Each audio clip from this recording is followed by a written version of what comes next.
Olá, meu nome é Jorge e eu estou aqui para apresentar o trabalho de iniciação científica Ativos Intangíveis do setor farmacêutico, como as empresas estão avaliando e divulgando em suas demonstrações contábeis. Esse trabalho foi feito por mim, com orientação do professor Dr. Ricardo Luiz Menezes da Silva. Eu sou aluno do curso de Administração da Faculdade de Economia, Administração e Contabilidade de Ribeirão Preto, na Universidade de São Paulo.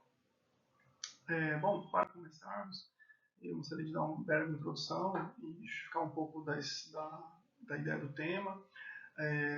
Nós sabemos, né, que as empresas têm encontrado dificuldade, as organizações, as companhias têm encontrado dificuldade em mensurar e reportar os intangíveis que são gerados internamente. Isso tem sido um desafio para elas. E, nesse sentido, surge a necessidade de incorporar novas ferramentas para mensurar o impacto desse ativo na performance da organização e valorar essa empresa perante o mercado. Nesse sentido, algumas entidades têm sugerido a utilização de KPIs para mensuração e divulgação do valor desses intangíveis que são gerados internamente. E aí, basicamente, uma discussão, um discurso paper do EFRAG de 2021 nos guiou, nos orientou nessa ideia de utilização dos KPIs para fazer a mensuração e a valoração da organização. Com isso, o nosso objetivo de pesquisa tratou-se de investigar os indicadores chaves de performance que são mais utilizados para avaliar os intangíveis no setor farmacêutico nacional e internacional. Bom, para tanto, nós utilizamos uma base de pesquisa, né, que nós procuramos artigos na base ScienceDirect com as palavras-chave KPIs, Pharmaceutical, Performance, K e K Ratios. Também utilizamos o Scoreboard, que é um banco de dados, né, é um painel de avaliação de investimentos, o quanto as empresas estão investindo em pesquisa e desenvolvimento, né, feito pela Joint Research Center, o Centro Científico de Reconhecimento da Comissão Europeia. A amostragem ela foi não probabilística, com um critério por conveniência. Essa base de dados ela tem 486 empresas do setor da indústria farmacêutica. Nós selecionamos dessas 48 empresas e dessas 48 apenas 13 relatavam KPIs em seus documentos. Bom, também para a parte de métodos e procedimentos, nós fizemos análise das demonstrações financeiras dessas empresas que foram selecionadas e nós dividimos os KPIs encontrados nas 13 companhias em KPIs financeiros e não financeiros. E dos KPIs não financeiros, nós subdividimos eles e colocamos aí voltados para clientes, funcionários, sustentabilidade, responsabilidade social empresarial e outros. Bom, os principais resultados que nós encontramos nessa pesquisa, alguns pontos trouxeram um pouco de curiosidade.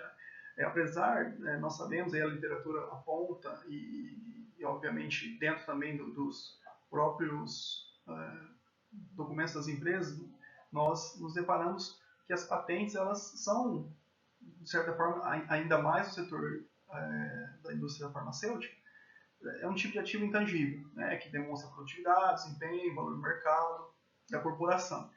E, curiosamente, nós não encontramos, dentro da nossa amostra, nenhum KPI que informasse sobre tal ativo nas empresas pesquisadas, né?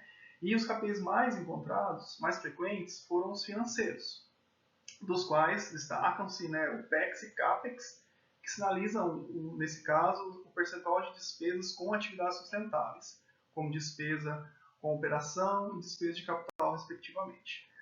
Além disso, foi encontrado o EBIT, que já é um indicador também bastante conhecido, né, que é o lucro antes dos juros e impostos.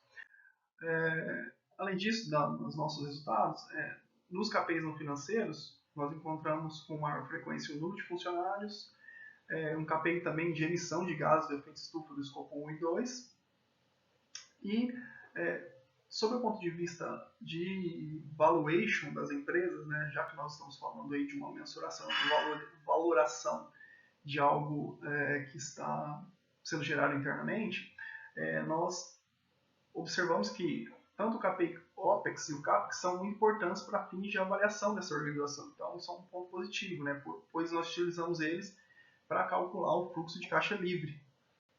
Então, tendo esses KPIs disponíveis, isso é um ponto positivo. Aqui, basicamente, tem um resumo daquilo que eu expliquei anteriormente, né? Então, nós temos aqui as empresas listadas nessa coluna esquerda, à sua esquerda. Então, algumas empresas listadas na sua coluna esquerda, tem nas próximas colunas nós temos os KPIs financeiros e no extremo de direito os KPIs não financeiros, né? E esse X marca quais empresas detinham cada KPI desse, e na linha final nós temos aqui a quantidade de vezes que eles foram citados, né, dentro aí por empresa, né? Então, como nós podemos ver, os KPIs financeiros foram citados por 5, o OPEX por 5 empresas, o CAPEX por 5 empresas, o EBIT por 5 empresas, e já nos KPIs não financeiros nós temos aí o número de funcionários foi citado 3 vezes, as emissões dos gases de efeito estufa do escopo 1 e 2 foram citados 3 vezes. Essa tabela foi elaborada por mim, né, baseada na amostra que nós tivemos. Então, dessa forma, nós concluímos que essa pesquisa ela investigou a utilização e divulgação dos KPIs e ativos intangíveis que são gerados internamente na nossa amostra e no setor farmacêutico. A gente observou que alguns KPIs se repetem ao longo dessas análises das organizações. Observamos também algumas falhas de padronização na forma com que isso é demonstrado, apesar de ter algumas frequências comuns em algumas empresas, como citado anteriormente. Também foi identificado que os KPIs financeiros mais divulgados dentro da amostra pesquisada. Não foram encontrados KPIs relacionados a patentes. Em alguns casos, não houve uma divulgação adequada sobre a forma de cálculo e o histórico desse KPI. Então, dessa forma, como defendem Givoli e et al., no trabalho de 2019, os KPIs que não possuem uma forma de cálculo clara, um histórico, eles perdem um pouco a sua relevância, porque eles não conseguem demonstrar a realidade daquele ativo, né? Entretanto, também é importante ressaltar que a divulgação dos KPIs OPEX e CAPEX, eles contribuem para o cálculo do fluxo de caixa livre, como citado anteriormente, pois se ajudam o analista a estimar o valor da organização. Bom, em último lugar, quero agradecer ao CNPq que me concedeu essa bolsa para estar desenvolvendo essa iniciação científica. Muito obrigado.